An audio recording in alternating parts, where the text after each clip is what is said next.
Iran ने America को धमकी देते हुए कहा है कि अगर इजराइल की तरफ से ईरान पर कोई हमला किया जाता है तो इसके लिए अमेरिका पूरी तरह जिम्मेदार होगा, क्योंकि अमेरिकी सदर जो बाइडेन इस बात का इशारा दे चुके हैं कि उन्हें इजराइल के हमले से मुताल्लिक प्लानिंग्स के बारे में पूरी जानकारी है। इजरायली वजीर आजम नेतन्याहू ने 1 अक्टूबर को ईरानी मिसाइलों की बौछार के लिए ईरान पर जवाबी कार्रवाई करने का ऐलान किया है। इजरायली कैबिनेट ने प्लानिंग बनाई है कि ईरान के खिलाफ जवाबी कार्रवाई का मंसूबा बनाया जा रहा है, क्योंकि अमेरिका उसे और ज्यादा आर्मी मदद मुहैया करा रहा है। वहीं ईरान ने यूएन न्यूक्लियर निगरानी तंजीम को खत लिखकर अपने एटमी मकामात पर हमला करने की इजराइल की धमकियों के बारे में शिकायत की है। अरब लीग के सेक्रेटरी जनरल अहमद अबुल घीत ने गाजा में जंगबंदी की अपील की है।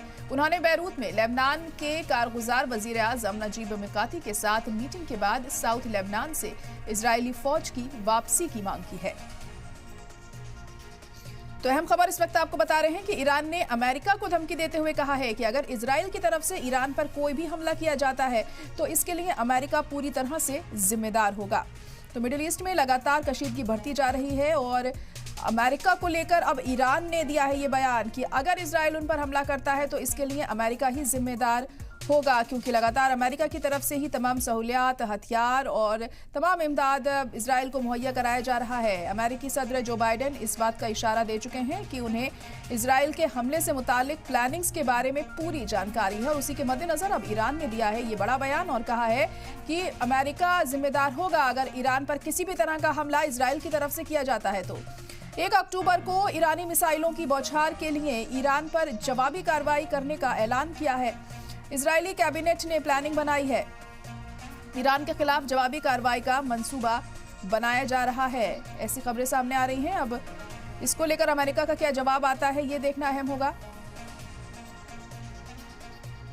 तो अमेरिका लगातार इजराइल को ज्यादा आर्मी मुहैया करा रहा है, इसी वजह से इजराइल के हौसले लगातार बुलंद हैं और उसकी तरफ से हमले जारी हैं। अब लेबनान में भी उसकी तरफ से हमले किए गए, गाजा पर भी जो हमले हो रहे हैं उसमें भी कोई कमी नहीं आ रही है।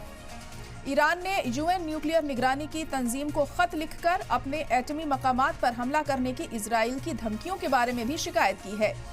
अरब लीग के सेक्रेटरी जनरल अहमद अबुल घीत ने गाजा में जंगबंदी की अपील की है। उन्होंने बैरूत में लेबनान के कारगुजार वजीर आजम नजीब मिकाती के साथ मीटिंग के बाद साउथ लेबनान से इजरायली फौज की वापसी की मांग की है।